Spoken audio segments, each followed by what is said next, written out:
आजच्या संदेशाकडे आपण वळू. आजचं जे वचन आहे त्याच्याकडे आपण वळू. आजचं जे वचन आहे त्याचं येशू ख्रिस्ताचे दुसरे येणे, आणि याच्याविषयी आपण बघणार आहोत. आणि काही गोष्टी मी तुम्हाला सुंदर सांगेल. आणि आजचं जे वचन आहे ते आशेचं आहे. आपल्या प्रत्येकाला आशेची गरज आहे, आणि आशाशिवाय आशेचा विरुद्ध शब्द काय आहे? निराशा. आणि तुम्ही निराशेत राहू नये यासाठी हे वचन आहे. आणि या वचनाचा, या संदेशाकडे जाण्याच्या आधी काही गोष्टी आपण बघू.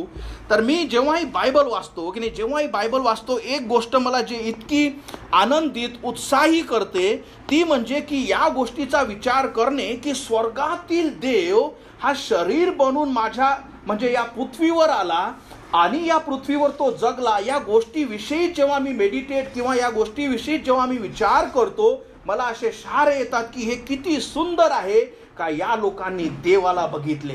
आणि ही याच्यासारखी दुसरी सुंदर गोष्ट नाही. एक वचन आहे सुंदर, आपण हे वाचू.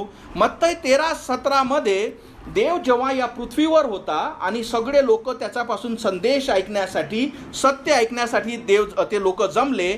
आणि येशू ख्रिस्ताने त्याला म्हटलं, मी तुम्हास खरे सांगतो की तुम्ही जे पाहत आहात ते पाहावयास पुष्कळ संदेष्टे व नीतिमान जण उत्कंठित होते, तरी त्यांना पाहण्यास मिळाले नाही.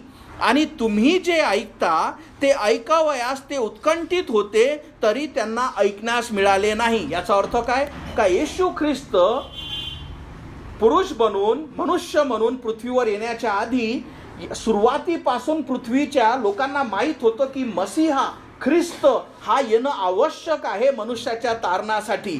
आणि त्यांच्या लाईफ पिरियडमध्ये कधीच त्यांना आशा होती, पण देव आला नाही. आणि त्या आशेवरच काय राहिले, ते लोक हे जग सोडून गेले. आणि त्यांच्या विश्वासामुळे देवाने त्यांना काय केलं? त्यांना वाचवलं. म्हणून देव म्हणत आहे की त्यांची एवढी आशा होती पण त्यांना बघता आलं नाही, पण तुमच्या समोर आज देव स्वतः उभा आहे.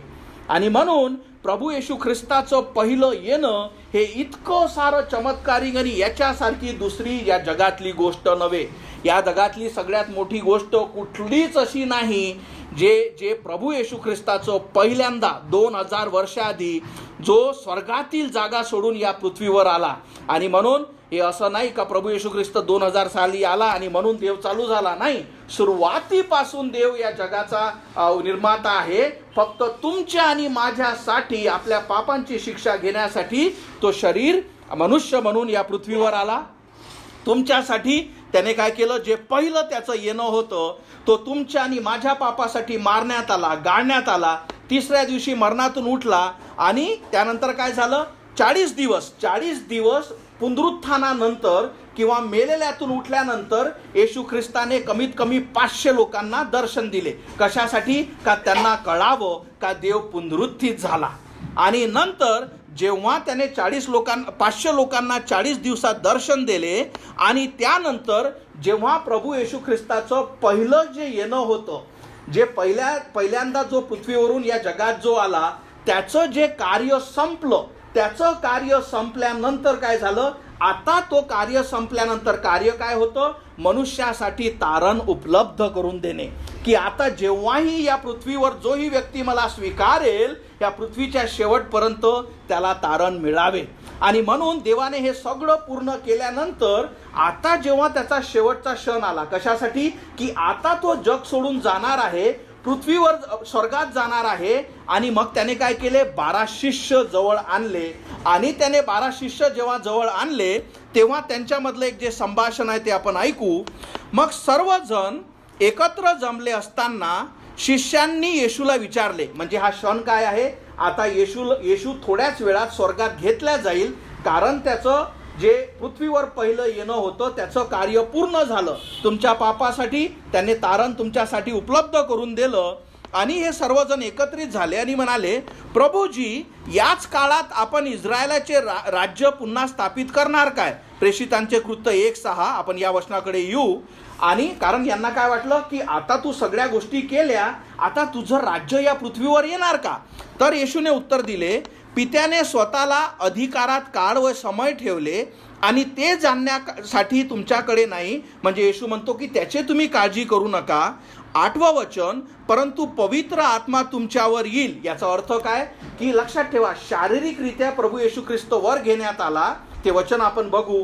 पण देव काय म्हणतो, मी गेल्यानंतर पवित्र आत्मा तुमच्याकडे पाठवला जाईल आणि तो कार्य करेल. आणि तुम्ही काय करा तर पवित्र आत्मा तुमच्यावर येईल तेव्हा तुम्ही सामर्थ्य प्राप्त कराल आणि यरूशलेम शहरात, सर्व यहुद्या आणि शमरोन प्रांतात व पृथ्वीच्या शेवटापर्यंत तुम्ही माझे साक्षी व्हाल. कधी या गोष्टीचा विचार केला का? ही जे प्रश्न हे जे वाचत आहो, याच गोष्टीमुळे आज या घरी या अमरावतीमध्ये, कारण देवाने त्यांना ही आज्ञा दिली म्हणून देवाचं वचन सांगितलं जात आहे. आणि जेव्हा देवाने हे केलं, आता हे वचन असे सांगितल्यावर त्यांच्या डोळ्यासमोर तो वर घेतला गेला आणि मेघांनी त्यास दृष्टीआड केले. नंतर तो जात असता ते आकाशाकडे निरखून पाहत होते, तेव्हा पहा शुभ्र वस्त्रे परिधान केलेले 2 पुरुष म्हणजे एंजल त्याच्याजवळ उभे राहिले आणि ते असे बोलले, अहो गालिलकरांनो, तुम्ही आकाशाकडे का पाहत उभे राहिले आहात? हा जो येशू तुम्हापासून वर आकाशात घेतला गेला आहे, तुम्ही त्यास जसे आकाशात जाताना पाहत आहात तसेच तो परत येईल. आजचा जो विषय आहे काय आहे? प्रभू येशू ख्रिस्ताचे दुसरे येणे. या विषयाकडे जाण्याच्या आधी मी तुम्हाला एक गोष्ट सांगतो का या जीवनात जर आपल्याला आशा नाही, ओके नाही, या जीवनात जर आपल्याला आशा नाही, त्याच्यासारखी दुसरी वाईट गोष्ट नाही, त्याच्यासारखी तुमची वाईट परिस्थिती नाही. जसं आता पाऊस होता, तुम्हाला काय आशा होती? पाऊस थांबला पाहिजे, आहे की नाही? आशा. जेव्हा रात्र असते, दिवस झाला पाहिजे, आशा. जेव्हा वाईट दिवस असतात, हे दिवस संपले पाहिजे, आशा. ओके. जेव्हा रोग येतात, आपले दिवस बेकार असतात, मला आरोग्य भेटलं पाहिजे, आशा. सगळं जीवन आपलं आशेवर आहे, पूर्ण जीवन. वाईट पिरियड असताना माझे चांगले दिवस येतील, आशा. सगळं आशेवर जगतो. कारण जर तुम्हाला आशा नसली, कारण आशा म्हणजे काय असतं तर अपेक्षा असणे, आपल्यासोबत भविष्यात आता अशी गोष्ट घडेल याची काय करणे, याची इच्छा असणे, याला आपण आशा म्हणतो. आणि ज्या व्यक्तीपाशी आशा नाही त्याच्यासारखा निराशाजनक कुठलाच व्यक्ती नाही. तुमची कधीच इच्छा नसते की अशा व्यक्तीसंग माझी मैत्री असली पाहिजे ज्याला काही आशा नाही. म्हणून सगळ्यात महत्त्वाचं काय की आपल्या जीवनात आपण सगळ्या गोष्टी आशेवर जगतो. पण आज जो आपला विषय आहे, मी तुम्हाला सांगतो, जे सगळ्यात महत्त्वाचं, ही झाली फक्त शारीरिक जीवनातील आशा. आज जी सगळ्यात मोठी आशा जी आहे ती म्हणजे, तुम्ही जर मला विचारत असाल माझ्या जीवनातली सगळ्यात मोठी आशा काय आहे, माझ्या जीवनातली सगळ्यात मोठी आशा म्हणजे स्वर्गात जाणे. माझ्या जीवनातली सगळ्यात मोठी आशा की प्रभू येशू ख्रिस्ताचं दुसरं येणं. माझ्या जीवनातली सगळ्यात मोठी आशा का मी आता स्वर्गात राहील, अनंताचं जीवन घालवेल. माझी आशा की आता हे पाप, आता हा त्रास, आता हे जगातील वाईट गोष्टी या सगळ्या संपन्न होतील आणि असं मला शरीर भेटेल ज्याच्यात पाप, दुःख, ज्याच्यामुळे आपण त्रासलेले असतो, अशी कुठलीच गोष्ट राहणार नाही. ही माझी आशा आहे.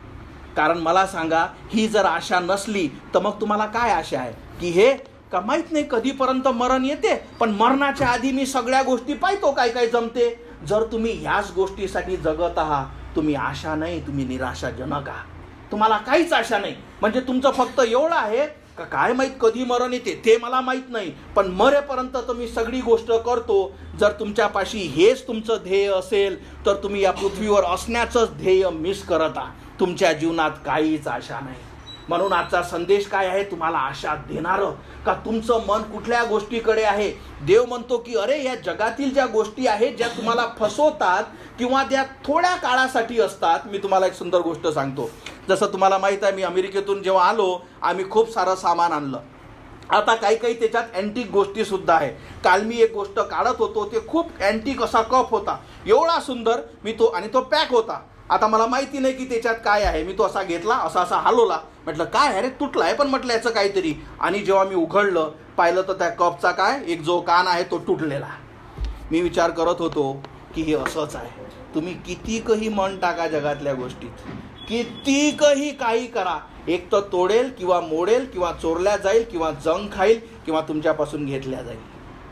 पण आपण एवढं आपलं मन त्या गोष्टीमध्ये टाकतो, म्हणून देव म्हणतो की अरे या जगातील गोष्टीसाठी तुम्ही धावू नका, तर तुमची आशा तुम्ही ख्रिस्तावर, जो येणारा प्रभू जो तुम्हाला घेणारा आहे त्याच्यावर तुम्ही टाका. जिथे ना चोर आहे, ना तिथे गोष्टी तोडल्या जातात, ना तिथे जंग खातात, तर तुम्हाला सदैवसाठी शांतीची जी आशा ते प्रभू येशू ख्रिस्ताचं दुसरं येणं. म्हणून आज तुमच्या संदेशासाठी, तुमच्या हृदयासाठी काय आहे का, जर तुमची फक्त एवढीच इच्छा आहे का माझा कसं तरी बाबा कसं आमचं भलं झालं पाहिजे, कसे तरी आमचे पैसे भेटले पाहिजे, कसं तरी आम्ही जगलो पाहिजे, जर आपण एवढीच संकोचित आशेमध्ये आहोत, तुम्ही निराशाजनक आहात. अरे कारण मग म्हणूनच तर मी तुम्हाला शिकवत असतो की तारण इतकं महान आहे. जेव्हा ख्रिस्ताला आपण आपला तारणारा स्वीकारतो, त्याच्याद्वारे फक्त तुमच्या पापाची क्षमाच होत नाही, तर इतके सारे आशीर्वाद तुम्हाला दिला जातात. विचार करा, देव म्हणतो की मी स्वतः तुम्हाला घ्यायला येईल, मी स्वतः तुम्हाला वाचवेल, मी स्वतःला तुम्हाला स्वर्गात नेईल, अनंताचं जीवन, जिथं शांती. या गोष्टीकडे तुमची जर आशा नसली तर तुमची आशा निराशाजनक आहे. कारण जर तुम्ही फक्त या गोष्टीसाठी काही मला पुढचं माहीत नाही, याच्याविषयी मी आपण काही गोष्टी बोलू, काही वचनं मी तुमच्यासाठी मानतो. आता याचा संदर्भ ऐका. जसं मी तुम्हाला सुवार्ता सांगतो, काही लोकांनी स्वीकारलं असेल, काही लोक कार्य करत आहे, देव तुमच्या मनावर कार्य करो. पण तसाच पॉल जो होता त्यानेही एक जे नगर आहे थेसलोनियन, तिथं सुवार्ता सांगितली. आता समजून घ्या, देवाचं कार्य तिथे होत आहे, लोक तारल्या जात आहे आणि लोक मरत आहे. आता जे तारलेले जे मेले त्यांना काय झालं, ते पॉलाजवळ आले. अरे आम्ही ख्रिस्ताला स्वीकारलं, आमचं तारण झालं, पण आता माझा बाप मेला, माझी आई मेली, माझी बहीण मेली, आता हे दुःख आहे, पुढं काय आहे. आणि पॉल काय करतो, त्यांना आशा देतो. आणि हे सत्य आहे का, तर त्यांचं उत्तर काय आहे. 1 थेसलोनियन 4:13 म्हणतं, बंधूंनो तुम्हाला हे माहीत असावे अशी माझी इच्छा आहे, जे मेलेले आहेत अशा इतरांसारखे तुम्ही दुःख करू नये, कारण इतरांना आशा नाही. समजलं. कारण जर तुम्हाला तुमच्या जीवनात आशा नाही आणि तुम्हाला वाटत असेल की मरेपर्यंतच आहे, वरचं कोण पाहिलं, जर तुम्हाला त्याच्या पुढं आशा नाही तर काय आहे, फक्त रडणं आहे, फक्त रडणं आहे. आज मी तुम्हाला सांगतो, माझ्या जीवनात सगळ्यात जास्त मी माझ्या बायकोवर, माझ्या मुलावर प्रेम करतो, आणि ते तारलेले असल्यामुळे काय आहे, मला आशा आहे की अरे यांना हे जेव्हा किंवा मी यांच्या आधी जर निघत असेल, मी योहानला सदैव सांगत असतो, योहान जर मी कदाचित तुझ्या आधी निघून गेलो किंवा लवकर निघून गेलो, हे लक्षात ठेव का मी तुला स्वर्गात भेटेल. का, कारण ख्रिस्ताला मी स्वीकारला आहे, तूही स्वीकारला आहे, आणि ही आशा आपल्याला ख्रिस्तापासून आहे. मी माझ्याजवळ म्हणजे माझ्या राशीजवळ बसून रडायची गरज नाही का, आता माझा बाप गेला, आता कसं होईल, आता कधी. हो बरोबर आहे तुमचं. कारण जर तुम्हाला आशा नाही, तुम्ही ख्रिस्तावर आपला विश्वास टाकला नाही, तो काय म्हणतो, अशांसारखे इतरांसारखे दुःख करू नये, कारण इतरांना आशा नाही. पण पुढे काय म्हणतो, कारण जर तुम्ही विश्वास ठेवतो, जर आम्ही विश्वास ठेवतो की येशू मेला होता आणि नंतर मरणातून पुन्हा जिवंत झाला, तसे देवही येशू बरोबर त्याच्यावर, येशूवर विश्वास ठेवून जे मेलेले आहेत त्यांना त्याचप्रमाणे परत जिवंत करेल. किती सुंदर आशा आहे. दुसरी एक गोष्ट, मला एक प्रश्न आहे, काय निवडलं पाहिजे, जे निराशाजनक आहे ते निवडलं पाहिजे का जे आशेचं वचन तुम्हाला देत आहे त्याच्यावर विश्वास ठेवला पाहिजे. कुठली गोष्ट सोपी आहे आणि कुठली गोष्ट तुमच्यापाशी हितकारक आहे, हे की मी ह्या गोष्टीवर विश्वास ठेवत नाही, हे तुम्हाला खरंच हित देतं का हे देवाचे वचन आहे. काय म्हणतो तो, ज्यांनीही ख्रिस्तावर विश्वास ठेवला, काय म्हणतो की येशू मेला होता आणि नंतर मरणातून पुन्हा जिवंत झाला, या सुवार्तेवर विश्वास ठेवून ज्याचं तारण झालं त्याला आपण पुन्हा भेटणार आहोत. तर तुम्ही रडत कशासाठी आहे.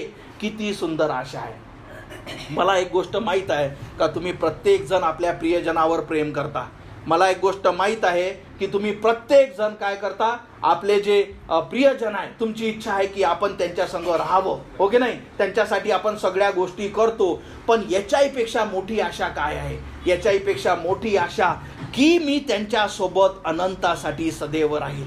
ही आशा कधी होतं, जेव्हा तुम्ही स्वतः ख्रिस्ताला स्वीकारता, जेव्हा तुम्ही ख्रिस्ताला आपला तारणारा म्हणून स्वीकारता, जेव्हा तुमची पापाची क्षमा होते आणि ते सुवार्ता जेव्हा तुम्ही आपल्या लोकांना सांगता, जेव्हा त्यानेही स्वीकारलं, तुम्हीही स्वीकारलं, तुम्हाला आशा असते की हो, मी माझ्या प्रियजनांना पुन्हा भेटेल. पुढं वचन बघा काय म्हणतो. आता आणि ते म्हणतो, आता तो सांगतो की होणार कसं. 15वं वचन, आता आम्ही जे तुम्हाला सांगत आहोत तो एक संदेश आहे. जे आम्ही जिवंत आहोत ते आम्ही प्रभूच्या दुसऱ्या येण्याच्या वेळेपर्यंत तग धरू. इथे दिसतं की प्रभूचं दुसरं येणं म्हणजे हे होणंच आहे. दुसरं येणं याच्याविषयी आपण तग धरू. जे मेलेले आहेत त्यांना त्यांच्या अगोदर आम्ही निश्चित जाणार नाही. म्हणजे कसं, जसं तुम्हाला सोपी उदाहरणात, जर माझ्या मुलाच्या आधी समजा मी जर मेलो तर काय राहील, मला कब्रस्तानात गाडल्या जाईल. आता या पिरियडमध्ये हा जिवंत आहे, मी मेलेलो आहो आणि यामध्ये देवाचं येणं झालं, कारण दुसरं येणं निश्चित आहे. तर काय होईल, जे ख्रिस्तामध्ये जे तारलेले, जे नव्याने जन्मलेले, ज्यांच्या पापाची क्षमा झालेली आहे, तो जो गाडलेला गेला पहिले ते उठतील आणि ते जसे कब्रात उठतील आणि निघून जातील आणि त्यानंतर जे जिवंत आहे ते आकाशात धरल्या जाईल. पुढे वचन आपण बघू. आणि आम्ही जे तुम्हाला सांगतो, जे मेलेले आहेत त्यांना अगोदर आम्ही निश्चित जाणार नाही, त्यांच्या अगोदर. कारण जेव्हा मोठ्याने मुख्य देवदूताच्या आवाजात आणि देवाच्या करण्याच्या आवाजात आज्ञा दिला जाईल, तेव्हा प्रभू स्वतः स्वर्गातून खाली उतरेल आणि जे ख्रिस्तात मेलेले होते ते प्रथम उठतील आणि मग आपल्यापैकी जे जिवंत असतील ते प्रभूला अंतराळात भेटण्यासाठी त्याच्याबरोबर ढगात वर घेतले जातील आणि अशा प्रकारे आम्ही प्रभूवर सर्व काळ राहू. म्हणून या शब्दांनी एकमेकांना समाधान करा. याच्यासारखी सुंदर आशा कुठली आहे. कारण या जगातलं सगळ्यात मोठं दुःख म्हणजे मरण. आणि जे ख्रिस्तामध्ये मेले, हो की नाही. देवाचं वचन किती सुंदर आहे. काय सांगतं की आपण देवामध्ये पुन्हा भेटू. आणि म्हणून हे सगळ्यात महत्त्वाचं शाश्वती असणे, का माझं तारण झालं आहे, माझ्या पापाची क्षमा झाली आहे. आणि जेव्हा आपण स्वतः वाचलो आहो, आपल्या जवळच्यांना सांगणे, ज्याच्यावर आपण प्रेम करतो, की ज्याच्यामुळे ती आशा आपल्या जवळ असली पाहिजे. का हो, मी एक दिवस स्वर्गात, कारण देवाचं वचन आहे. कारण जेच वचन तुम्हाला तारण देतं तेच वचन तुम्हाला सांगतं की तुम्हाला ही आशा आहे की तुम्ही स्वर्गात भेटाल. याच्यासारखं दुसरं काहीच नाही. याच्यापेक्षा मोठं कुठलंच नाही. याच्यासारखं दुसरं आनंदाची गोष्ट कुठंच नाही. आणि म्हणून हे खूप महत्त्वाची आशा आहे. दुसरी एक गोष्ट मी तुम्हाला सांगतो. आपला जो आशा हा जो शब्द आहे हा कसा आहे. कदाचित एखादा रोग झालेला तुमची आशा असेल का बरा झाला पाहिजे, पण होणार कदाचित नाही, कारण तुमची आशा निराशात होऊ शकते. पण हा बायबलचा जो आशा आहे तो म्हणजे काय, निश्चित. म्हणजे हे होणंच आहे. हे कधी असं होणार नाही का हे झालं नाही, हे निश्चित, हे स्ट्रॉंग. म्हणजे हे याच्यासारखं आहेच की होणार, तो येणारच आहे, ही गोष्ट होणारच आहे. इतकं हे बायबलचा शब्द आशा तुम्हाला सांगतो. मी तुम्हाला एक सुंदर विचार मी करत होतो की काही लोक, जसं मी त्यांना भेटतो ते मला सांगतात, कधी मी जेव्हा सुवार्ता सांगतो ते सांगतात, कोणी पाहिलं, कोणी देवाला पाहिलं, कोणी मेल्यानंतर पाहिलं, कोण जाऊन परत यायला आला. या लोकांसाठी माहिती आहे का, माझ्या मनात एक असतं, तुमचा अविश्वास या गोष्टीसाठी आहे की देव नाही, असं कोणी पाहिलं नाही. तुमचा अविश्वास असल्यामुळे जे सत्य आहे ते थोडी बदलतं. मी किती काही रात्री ठरवलं का दिवस निघालाच नाही पाहिजे, दिवस नसतेच, तरी दिवस उगवणारच आहे. तुम्ही त्याला थांबवू शकत नाही. म्हणून जेही ज्यांचा ह्या गोष्टीवर विश्वास नाही, तुमच्या अविश्वासामुळे सत्य बदलत नाही. आणि म्हणून मी तुम्हाला सांगितलं, हे सोपी सगळ्यात मोठं काय आहे का, सत्य स्वीकारणं. कारण सत्य नाकारणं यासाठी लय कठीण आहे बरं. म्हणून सत्य स्वीकारणं आणि हे सुंदर आशा जी देवापासून आपल्याला आहे. आणि मग जर देवापासून हे आपल्याला निश्चित आशा आहे, याच्यासाठी मग आपण काय केलं पाहिजे, तर सगळ्यात आधी ही आशा जी आहे याच्यासाठी काय केलं पाहिजे. मी तुम्हाला एक उदाहरण देतो. मला आजही आठवते, या घरातूनच इथूनच आमची वरात निघाली. तर जसं चर्च जे असतं किंवा जे तारलेले आहेत आणि येशू ख्रिस्ताचा आणि जे तारलेले देवाचे मुलं आहे, बायबलमध्ये त्यांचा संबंध वर आणि वधूसारखा लिहिला आहे. जर तुम्ही बघाल, या जगातला सगळ्यात पवित्र जो संबंध कुठला असला पाहिजे, जो आहे तो म्हणजे लग्न.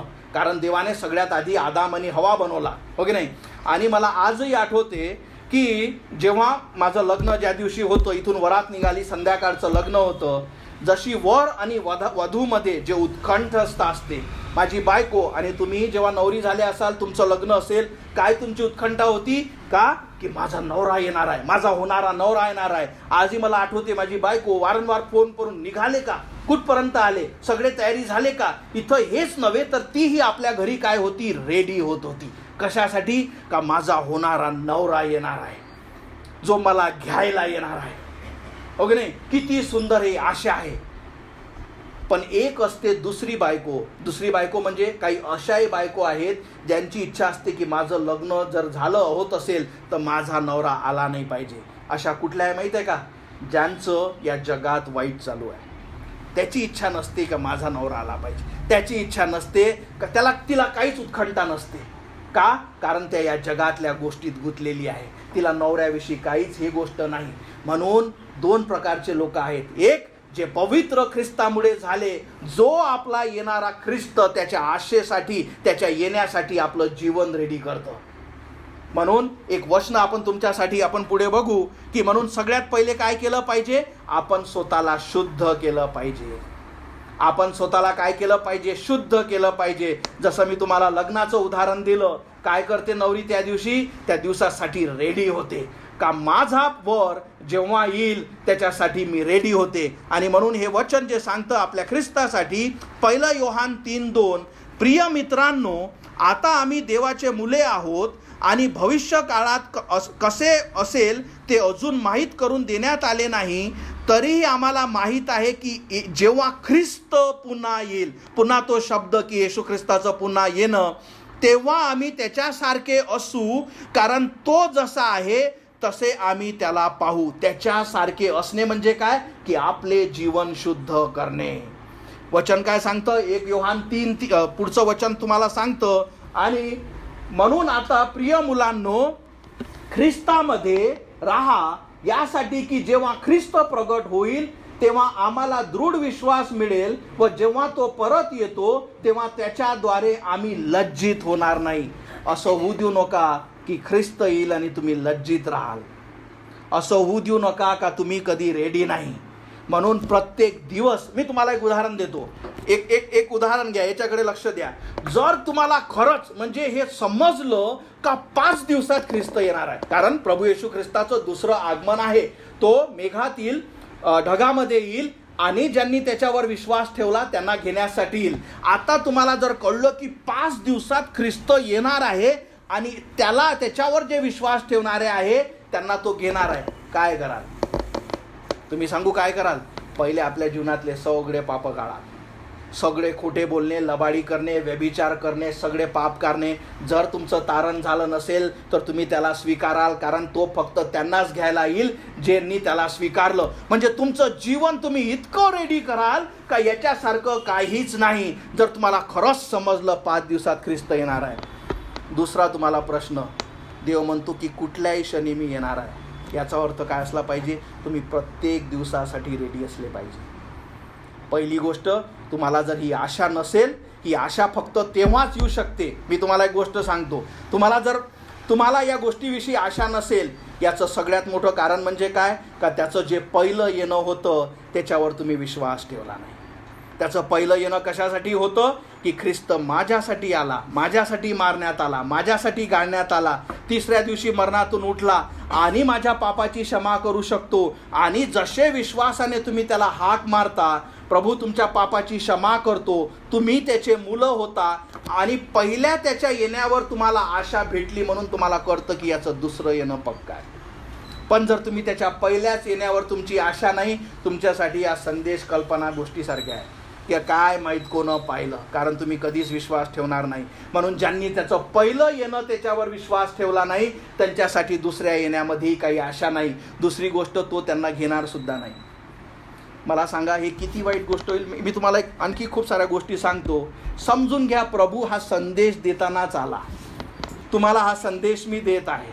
मागील किती वर्षापासून की ख्रिस्ताला तुम्ही स्वीकारा, आपलं जीवन बदला हे तुम्हाला देत आहे. आणि जसा कर्णाचा आवाज होईल आणि समजून घ्या मी उचलल्या गेलो. का? कारण हे देवाचा शब्द आहे, मला माहीत आहे हे होईल. समजून घ्या, संदेश देता देताच उचलल्या गेलो, किंवा जेही तारलेले आहेत ते उचलल्या गेले. किती वाईट गोष्ट राहील का आम्ही रेडीच नव्हतो. का? कारण नंतर संधी नाही. एकदा कृपेचा पिरियड बंद झाला, एकदा डोर बंद झाला, एकदा दार बंद झालं. कारण दार तुमच्यासाठी उघडं होतं. ख्रिस्त म्हणतो मी जीवनाचं दार आहे, तुम्ही यात या. तुमच्यासाठी वारंवार संदेश, वारंवार आमंत्रण, वारंवार सांगण्यात येत आहे, पण तुम्ही दाराच्या बाहेरच राहिले आणि दार बंद झालं. आता तुम्ही किती काही वाजवा, मला यायचं आहे, मला यायचं आहे, ते संधी मिळणार नाही. म्हणूनच तर देव म्हणतो की आज तारणाचा दिवस आहे. तुम्हाला माहीत नाही कधी ख्रिस्त येईल. आणि जर मी जे तुम्हाला उदाहरण दिलं, कारण वचन काय सांगतं, हे कोणालाच माहीत नाही, तर फक्त पित्याला माहीत आहे की शेवटचा दिवस कुठे आहे. आणि शेवटचा दिवस आहे, देवाचं येणं आहे. जे तुम्हाला मी म्हटलं की तुमच्यामुळे का दिवस होणार नाही, याच्यामुळे जसा दिवस थांबत नाही तसं ख्रिस्त येणार नाही, असं तुमच्यामुळे होणार नाही. तो येणारच आहे. विचार करा, उचलल्या गेला आणि आपण तसेच राहिलो. अरे काय झालं तुम्हाला माहीत आहे का? ही इतकं वाईट होणार आहे त्याच्यानंतर. का? कारण ख्रिस्ती उचलल्या जातील, देवाचा आत्मा उचलल्या जाईल. ज्या सैतानाविषयी आपण शिकत आहोत त्याला मोकळीच मिळेल. आता तो सगळ्यांना फसवेल.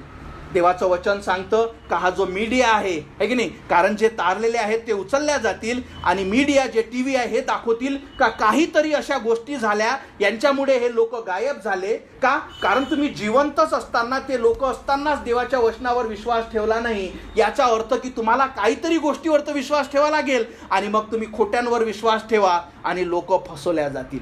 का काही असं नव्हतं, काही दुसरं. कारण हे जे दुसरं येणं आहे ते प्रत्येकाला नाही दिसेल. जसं मी तुम्हाला सांगितलं होतं, एक उदाहरण दिलं होतं, जेव्हा मेंढपाळ त्याच्या मेंढऱ्या जेव्हा शेतात घेऊन जातो, हजारो असू द्या, तो जेव्हा आवाज मारतो त्याचे जे मेंढरं आहे तेवढेच पलटतात. त्याला माहीत आहे की माया मेंढपाळाला. बाकीच्यांना आवाजही येत नाही. का? कारण तो माय मालक नाही. जो मालक आहे त्याचेच मेंढरं ऐकतात. आणि म्हणून जेव्हा ख्रिस्ताचं दुसरं येणार ढगामध्ये राहील, आणि जसे त्याचे देवदूत जो आवाज करतील, आपण काय बघितलं, जसे त्याचे देवदूत हा करण्याचा आवाज करतील, फक्त त्याला स्वीकारणारे त्याचे मुलंच ते आवाज ऐकतील की माझा प्रभू आला, आणि ते उचलल्या जातील. बाकीच्यांना समजणार सुद्धा नाही. का रे कुठं गेला, पोरगा दिसत नाही, का रे काय झालं, समजून नाही राहिलं. आणि एवढंच नव्हे तर सैतान काय करेल, आता असं डिसेप्शन म्हणजे असं खोटं पाठवेल का सगळं जग समजेल, अच्छा अच्छा असं काहीतरी घडलं का.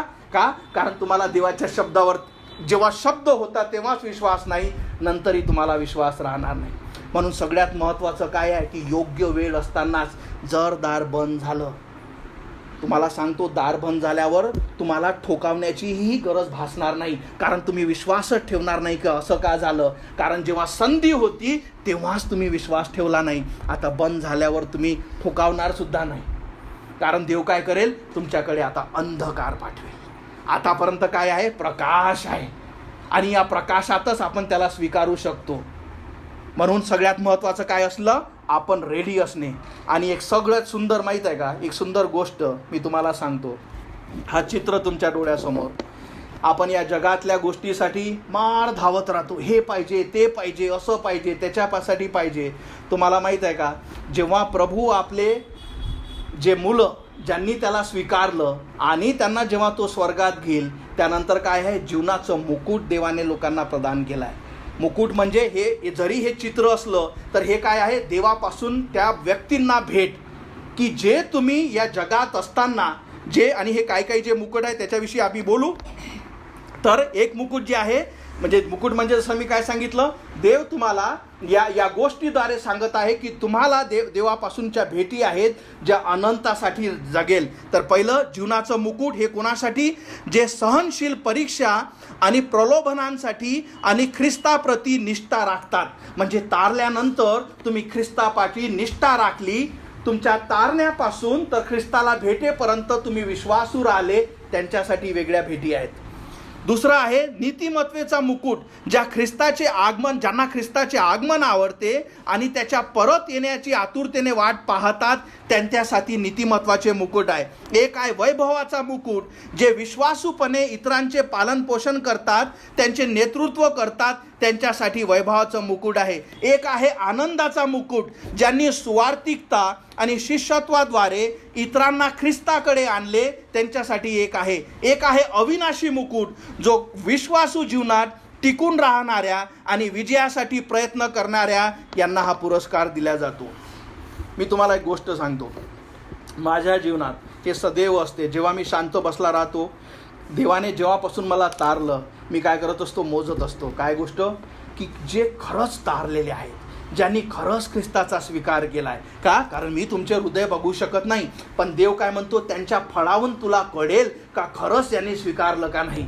आणि जेव्हा मी मोजतो की नाही, हा स्वीकारला, हा तर वाचलेलाच आहे, याला मी सुवार्ता सांगितली आहे, कमीत कमी हा आत्मा तर मी स्वर्गात घेऊनच जाणार आहे, हा राहीलच, मी देवाला सांगेल, देवा या व्यक्तीला मी सांगितलं होतं, बघ हा स्वर्गात आहे. मी सदैव जेव्हा बसतो, मी मोजत असतो. का? ही गोष्ट मला आनंद देते.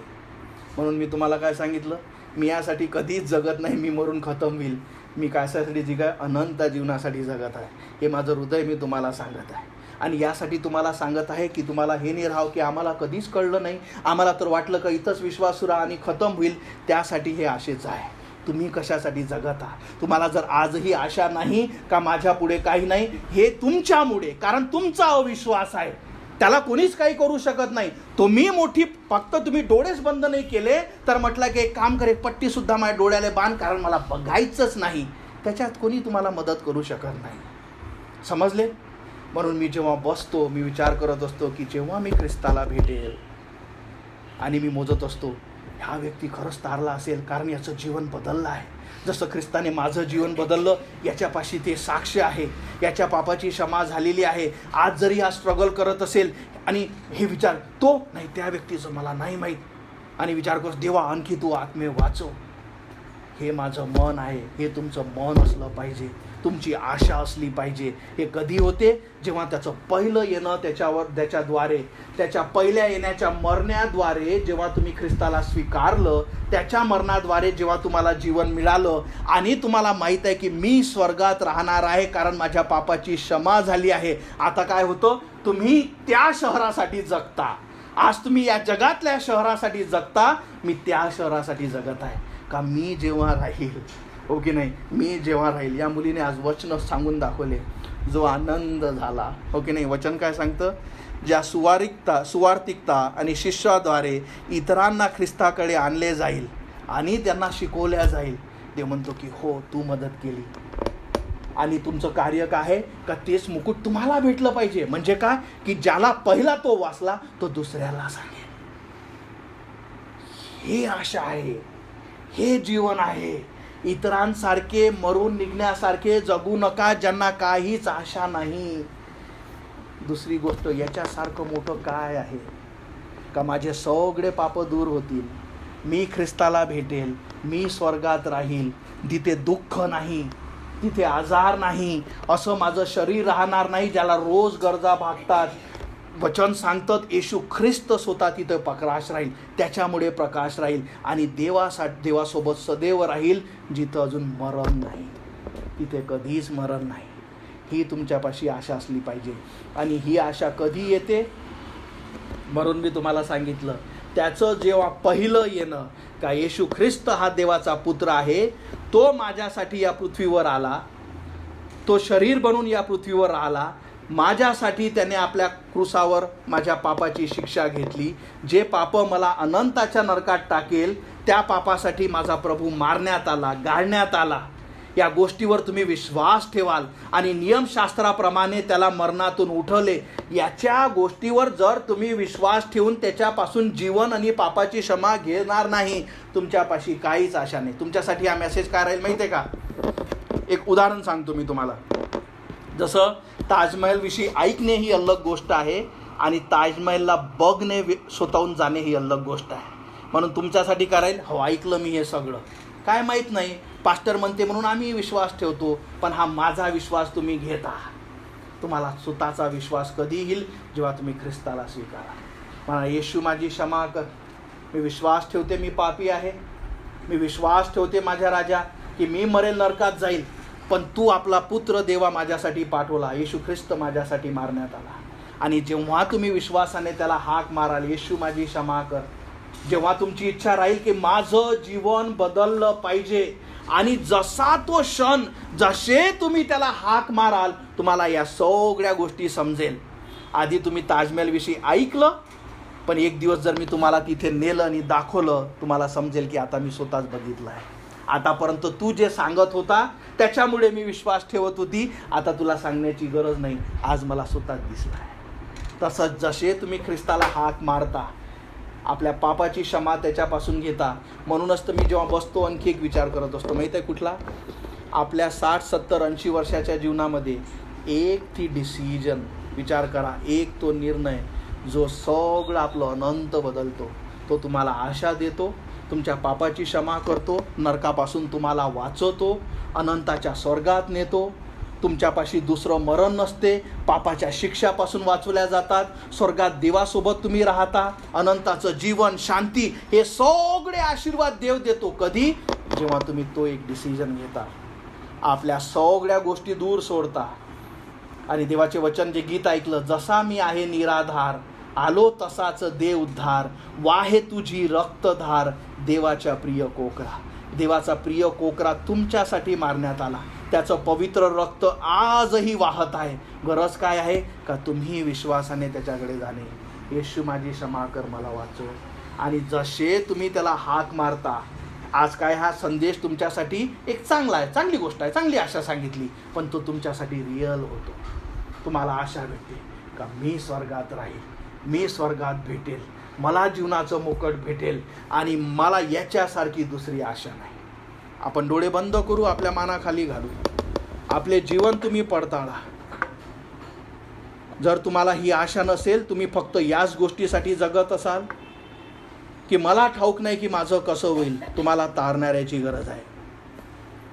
जर तुम्हाला जराही शंका असेल की आज जर मला मरण येतं, मला ठाऊक नाही माझं अनंतकाळचं जीवन कुठं जाईल, देव कधीच तुम्हाला शंकेत ठेवणार नाही. या गोष्टीसाठी का माझं अनंत कुठं जाईल या गोष्टी शंकेत राहू नका, कारण देव कधी शंकेत ठेवत नाही. कारण तो म्हणतो की जेव्हाही तुम्ही हाक माराल, तुम्हाला कळेल तुम्ही वाचले, तुम्हाला समजेल का मी देवाचा मुलगा झालो, तुम्हाला समजेल माझ्या पापाची क्षमा झाली. म्हणून जर तुमच्यात जराही शंका असेल आणि आजपर्यंत फक्त तुम्ही माहिती घेत आहात, कधी ख्रिस्ताला आपला आत्मा वाचवण्यासाठी हाक मारली नाही, म्हणून जर तुमचं त्याचं पहिलं येणं त्याच्यावर तुम्ही कधीच विश्वास ठेवला नाही, त्याच्या क्रूसावरून मरण्यावरून विश्वास ठेवल्यापासून तुम्हाला जर जीवन मिळाले नाही, त्याचं दुसरं येणं तुमच्यासाठी नाही, त्याचं दुसरं येण्यामध्ये तुम्ही उचलल्या जाणार नाही. म्हणून जर तुम्हाला जराही शंका असेल आणि जर तुम्हाला आशा पाहिजे असेल आणि तुम्हाला निराशेत जगायचं नसेल, तर आपल्या डोळ्याच्या, आपल्या हृदयाच्या पट्ट्या काढा, आपले मन कठोर होऊ देऊ नका. कारण देवाने आपला पुत्र तुमच्यासाठी दिला. त्याची इच्छा आहे की कोणाचाच नाश होऊ नये, तर त्याला प्रत्येकाला सार्वकालिक जीवन मिळावे. म्हणून देवाचा पुत्र या पृथ्वीवर आला. त्याने तुमच्या आणि माझ्यासाठी आपलं शरीर मोडलं, आपला प्राण दिला, आपलं पवित्र रक्त. कारण वचन सांगतं की रक्त सांडवल्याशिवाय पापाची क्षमा नाही. आणि म्हणून प्रभू येशू ख्रिस्ताने आपलं पवित्र रक्त तुमच्या आणि माझ्यासाठी सांडवलं. आणि तो सांगतो की आता या, मी तुमच्यासाठी सगळं केलं आहे. आणि म्हणतो की जोही विश्वासाने हाक मारेल तो वाचवला जाईल. येशू म्हणतो मी खऱ्यांसाठी नाही, तर जे पापी आहे त्यांना तारावयास आलो आहो. आणि जेव्हा तुम्हाला कळतो की नाही, तो पापी ज्याच्याविषयी येशू बोलत आहे तो मी आहे, ज्याच्यासाठी येशू मारण्यात आला तो मी आहे, जेव्हा तुम्ही त्याला वैयक्तिक करता आणि त्याला हाक मारता, येशू मला वाचव, मला प्रभू या गोष्टीची आशा नाही, मला या गोष्टीविषयी खात्री नाही का मी मरेल तर मी कुठं जाईल, प्लस मला हे माहीत नाही की माझा कुठला दिवस शेवटचा राहणार आहे. मी आजही रेडी नाही परमेश्वरा. तुम्ही जर आज या क्षणी रेडी नाही, तुम्ही कधीच राहू शकणार नाही. आणि वेळ घालू नका, पलटा आणि ख्रिस्ताला म्हणा, येशू माझी क्षमा कर, मी पापी आहे, माझ्या पापाची क्षमा कर. मी विश्वास ठेवतो की तू देवाचा पुत्र आहे आणि तू माझ्याच पापासाठी प्रभू स्वर्गाची जागा सोडली. आणि तुझं पहिलं येणं परमेश्वरा यासाठीच होतं की तुझ्याद्वारे परमेश्वरा मला जीवन मिळावं. माझी क्षमा कर, माझा आत्मा वाचव, माझं जीवन बदल. मी तुला माझा देव, माझा तारणारा स्वीकारते. जसे तुम्ही हृदयाने हाक मारता प्रभू स्वर्गातून ती प्रार्थना ऐकतो आणि तुमच्या पापाची क्षमा करतो. तुम्हाला आपले मुलं होण्याचा अधिकार देतो. आणि ज्याने त्याचा पहिल्या येण्यावर विश्वास ठेवला त्याला आशा राहते की माझा प्रभू आता दुसऱ्यांदा मला घेण्यासाठी येणार आहे. हालेलुया. धन्यवाद मानतो येशू. प्रार्थना करतो परमेश्वरा तुझं कार्य अनेकांच्या जीवनात तू होऊ दे. होय प्रभू, मीही अंधकारात होतो. मला या गोष्टीविषयी फक्त माहिती होती, काहीच आशा नव्हती. पण जेव्हा प्रभू तुझ्या पहिल्या येण्यावर मी विश्वास ठेवला, होय प्रभू, तुझ्या क्रूसावर मरण्यासाठी तू जो माझ्यासाठी मारण्यात आला त्याच्यावर मी विश्वास ठेवला. तू मारण्यात आला, गाळण्यात आला आणि मस्सारख्या पाप्यासाठी परमेश्वरा तू पुन्हा जिवंत करण्यात आला की तुझ्याद्वारे मला तारण मिळावं. आणि ज्या दिवशी तू माझा आत्मा वाचवला, जी आशा परमेश्वरा आता तुझ्या दुसऱ्या येण्याची मला आहे, होय प्रभू, जे निश्चित न बदलणारी गोष्ट आहे परमेश्वरा, ती आशा प्रभू इथे जुळलेल्या प्रत्येकाला तू असू दे. होय परमेश्वरा, आम्ही निराशाजनक राहू नये परमेश्वरा, तर प्रभू तुझ्यावर विश्वासाने आम्ही वाचवल्या जाऊ असं तू होऊ दे. होय प्रभू, इथे जुळलेल्या ऑनलाईनमध्ये असलेल्या प्रत्येक व्यक्तीसाठी प्रार्थना करतो. होय परमेश्वरा, आम्ही इतरांसारखे राहू नये ज्यांना काहीच आशा नाही, जे परमेश्वरा आपले लोक मरत असताना फक्त त्यांच्यापाशी रडणं आहे परमेश्वरा, दुसरी काहीच गोष्ट नाही. होय प्रभू, या चर्चमधला कुठलाच व्यक्ती असं राहू देऊ नको. होय प्रभू, यासाठीच तू हे चर्च सुरू केलं की तुझं सत्य ऐकावं, तुझं सत्य स्वीकारावं, तुझं पवित्र आत्म्याचं कार्य प्रत्येकाच्या हृदयात तू होऊ दे माझ्या राजा. की प्रभू, तुझे वचन सांगतं की जोही येईल, जोही हाक मारेल, होय परमेश्वरा, वचन सांगतं जोही अंतकरणाने विश्वास ठेवतो, मुखाने कबूल करतो, तो वाचवल्या जाईल. प्रार्थना करतो इथे जुळलेल्या प्रत्येकाला तुझ्या हाती सोपवितो माझ्या राजा. धन्यवाद मानतो, जी महान आशा तुझ्यापासून आहे. होय परमेश्वरा, किती सुंदर हे जीवन आहे की आम्ही मरण्यासाठी जगत नाही माझ्या राजा, तर मरणानंतर जी सगळ्यात मोठी आम्हाला आशा आहे, जे जीवनाचे मुकुट आहे, तुला भेटण्याची जे आशा आहे, जे पवित्र जीवन आहे, जे पवित्र शरीर आम्हाला मिळणार आहे, होय परमेश्वर, आणि जे आशीर्वाद जे अनंतासाठी राहतील, जे कोणीच आमच्यापासून घेऊन जाणार नाही. होय प्रभू, जे आशा तुम्हाला दिली ती आशा प्रभू या प्रत्येकाजवळ असू दे. होय प्रभू, धन्यवाद मानतो. खरंच परमेश्वरा, जे महान तारण तुझ्यापासून आहे, जे परमेश्वरा मनुष्याचं अनंत बदलतो, ते प्रभू प्रत्येकाने स्वीकारावं यासाठी मी प्रार्थना करतो. धन्यवाद मानतो आजच्या संदेशासाठी, वचनासाठी आणि तुझं सत्य आम्हाला दाखवण्यासाठी. आणि प्रार्थना प्रभू येशू माझा तारणारा याच्या जिवंत नावात मागतो म्हणून तो ऐक. आमेन. Praise the Lord. आपण उभे राहू, देवाला धन्यवाद देऊ.